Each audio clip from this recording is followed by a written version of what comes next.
E aí pessoal, tudo bem? Boa noite turma, boa noite professor. A gente vai apresentar o trabalho para vocês sobre perfumes e desodorantes.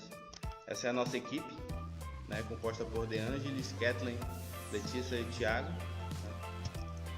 Então falando um pouco do histórico e conceito de perfume. A etimologia da palavra perfume é de origem latina. Perfume significa por fumo ou destinado ao fumo e tem sua origem estreitamente ligada à queima de madeiras aromáticas, incenso, em cerimônias religiosas, casamentos e funerais para elevar o espírito dos fiéis, além de ser utilizado também como afrodisíaco para curar doenças. Foram os egípcios os primeiros a usar sistematicamente perfumes no corpo, em dimensões que, segundo especialistas, ainda não foram igualadas, deixando de ser utilizados de forma exclusiva no âmbito religioso por fazer parte da vida cotidiana. Alguns autores definem perfume como sendo um sistema de equilíbrio e percepção agradável. Trata-se de uma definição não muito precisa, já que o adjetivo agradável é muito vago. Na verdade, o perfume é uma composição de fragrância, álcool etílico e água destilada. As concentrações de cada componente podem variar dependendo do tipo de aplicação. Um pouco da classificação de perfumes. Como vocês podem ver aqui, o que diferencia um perfume de uma colônia infantil é a concentração de essência e o álcool utilizado, porcentagem e concentração de álcool utilizado. Por exemplo, perfume vai de 15 a 30% de essência e de 90 a 95% de álcool utilizado. Quanto colônia infantil, que seria o que é menos forte, digamos assim, vai de 1 a 3% de concentração de essência e 60% de álcool utilizado. Fases do perfume. Diferentes fases do perfume. Os componentes de um perfume se evaporam em fases sucessivas. Na primeira fase, nós temos as notas da cabeça. É a fase fugitiva na saída do frasco, que dá a nota de saída do perfume. É constituída por matérias-primas voláteis, pouco tenazes. Segunda fase, as notas de coração. É a fase que dura várias horas. É constituída por matérias-primas medianamente voláteis e tenazes, que fazem a ligação entre as notas da cabeça e as notas da base. Terceira fase, as notas de base ou notas de fundo. É a fase que caracteriza o perfume e dura vários dias. Ela é constituída por matérias-primas muito tenazes e muito pouco voláteis, que vão determinar o caráter principal do perfume. A gente pode ver a composição de base de um perfume. Basicamente, é composta por essência, os fixadores, os conservantes, agentes umectantes, ADT, água deionizada, corante, álcool etílico, certo? Aqui são as concentrações, né? O máximo e o mínimo que você pode utilizar de cada exemplo desse que a gente colocou aqui, certo? E outra apresentação que a gente quer mostrar para vocês é o ink name, que pode estar tanto na embalagem primária ou secundária. Falando um pouco das observações, dos pontos críticos, do que tem que levar em consideração quando se usar um perfume, né? Dando um pouco também da definição de cada recipiente utilizado, como por exemplo o conservante para cosméticos. Vou citar o triclosan. Ele é um agente bacteriostático de odor levemente aromático, pertence ao grupo dos fenóis policlorados. O uso dele é antisséptico e também como conservante em cosméticos, certo? Como a gente já falou. A essência são mistura de óleos essenciais sintéticos, ou os óleos essenciais naturais, né, os sintéticos, que é o que proporciona a nota perfumada.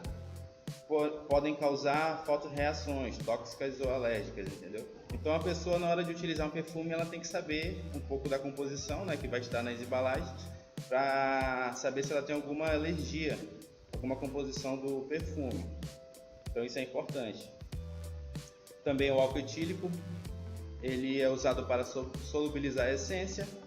Também adiciona-se algo interessante, fitalato de dietila, né, que torna impróprio para a ingestão, deixando com gosto amargo. Ou seja, ele vai obedecer às legislações de cada país, né, que é relacionado à bebida alcoólica. Então, para quem gosta de beber, não pode tomar perfume, certo?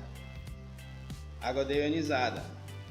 usada para diminuir a agressão na pele devido ao uso do álcool, né? Então, justamente a água ela é utilizada para diminuir essa agressão do contato do álcool com a pele. Os agentes umectantes também diminuem a agressão alcoólica, mas também eles agem como agentes umectantes e apresentam atividade fixadora também. Os fixadores é o que prolonga os efeitos do odor da essência, e aqui um exemplo para vocês. O EDT também ele é um recipiente-chave, né? Porque ele que vai permitir que os eventuais íons metálicos possam, que não deixem a essência fixar, entendeu? Então, a função dele é justamente essa, evitar que esses íons metálicos venham atrapalhar a fixação do perfume. Boa noite, turma. Boa noite, professor. Depois que o Thiago e as meninas falaram um pouco sobre os perfumes, então a gente vai falar um pouco sobre o conceito e o histórico dos desodorantes. A participação dos desodorantes na associação não vem de hoje. O odor do suor já era associado à animalidade que os povos civilizados tentavam eliminar há muitos anos. Durante o Império Romano, os homens, após o banho, colocavam nas axilas almofadas contendo substâncias aromáticas. No início do século XX, começou-se a produzir nos Estados Unidos um desodorante composto por uma mistura de sulfato de potássio e alumínio. Após a Segunda Guerra Mundial, o uso do desodorante praticamente se espalhou por todo o Ocidente. Os produtos de higiene pessoal se tornaram indispensáveis, pois já deixaram de ser apenas uma forma de limpeza, pois apresentam componentes que, além de proporcionar cuidados básicos de higiene pessoal, tratam de embelezar a pele, criando a sensação de bem-estar. As palavras antitranspirantes e desodorantes invariavelmente aparecem juntas na embalagem de produtos destinados a diminuir a umidade axilar. Todavia, o significado dessas duas palavras não é sinônimo. O antitranspirante é um adstringente destinado a diminuir as secreções de líquidos de suor endócrino e epócrino, enquanto o desodorante ele é destinado a remover o odor da axila. Entretanto, a maior parte dos antitranspirantes também funciona como desodorante, mas a maioria dos desodorantes não age como antitranspirante. Aqui a gente vai falar um pouco sobre o mecanismo e a aplicação de um desodorante e de um antitranspirante. Então, o desodorante ele mascara ou modifica o odor corporal. E como ele faz isso? Ele neutraliza os efeitos da transpiração através de uma ação bactericida. E essa ação é feita pelo triclosan ou pelo diclorofeno.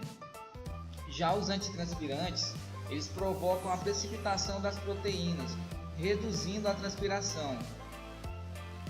E essa função são os sais de alumínio que são capazes de contrair os poros, diminuindo a produção das glândulas sudoríparas. Então, a composição dos desodorantes, aqui temos uma composição básica dos desodorantes. Então, ela é composta pela essência, pelos conservantes, agentes umectantes, água deionizada, álcool etílico e cloridato de alumínio. Então, a gente parte de uma base e hoje no mercado a gente tem inúmeros produtos que são compostos por diferentes substâncias, mas na básica essa é a nossa principal. E como matéria-primas a gente tem o cravo da Índia, a lavanda, a sálvia, o alecrim, entre outras. Como conservante, já abordado nos perfumes, temos o triclosan. Como agente umectante, o sorbitol, o propileno glicol. E como padrão de rótulo devem obedecer o ICNAME, todo país deve manter essa nomenclatura para que os clientes possam se tornar familiarizados com os nomes.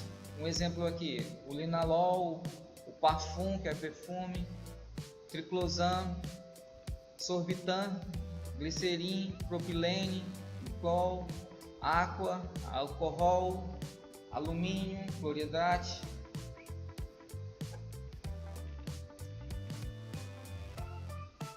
Pontos críticos dos desodorantes.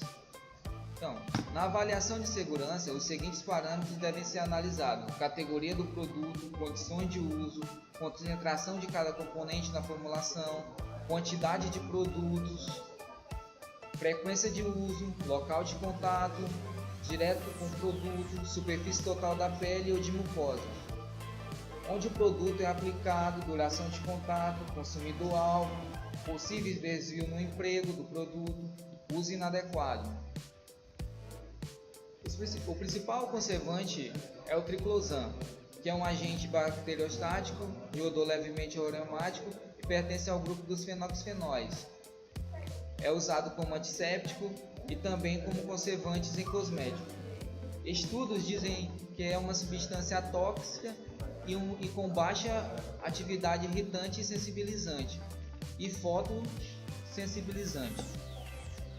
As essências, os óleos essenciais e sintéticos que proporcionam uma nota perfumada, foi relatado que em alguns públicos teve fotorreações tóxicas ou alérgicas. O álcool etílico, usado para solubilizar a essência, a água ionizada é usada para diminuir a agressão alcoólica na pele. Os umectantes para diminuir a agressão alcoólica, mas também como agente umectante, que apresenta atividade fixadora. Então é isso, a gente abordou um pouco do perfume e do desodorante, uma parte sucinta. A gente espera ter aguçado a curiosidade de vocês em busca do conhecimento. É isso aí. Compartilhe esse vídeo. Galera.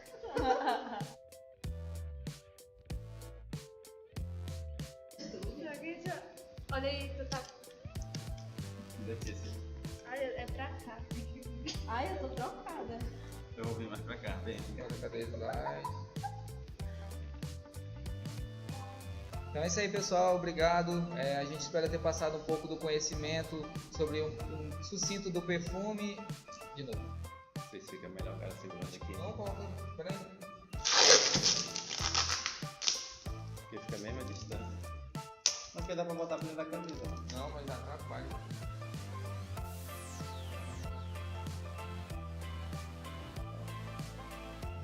Não, vai ficar escutando o vídeo. Vou mostrar que é trabalho. Tá, bora testar aqui. Como essência, o álcool etílico, a água ionizada e umectantes. A gente tem esse padrão de ter uma mistura. Corta aqui, esse daqui, fazer de novo. Agora sim, Eau de parfum. Eau de parfum. Eau de toilette. Aonde que é o slide? Ele vai gravando.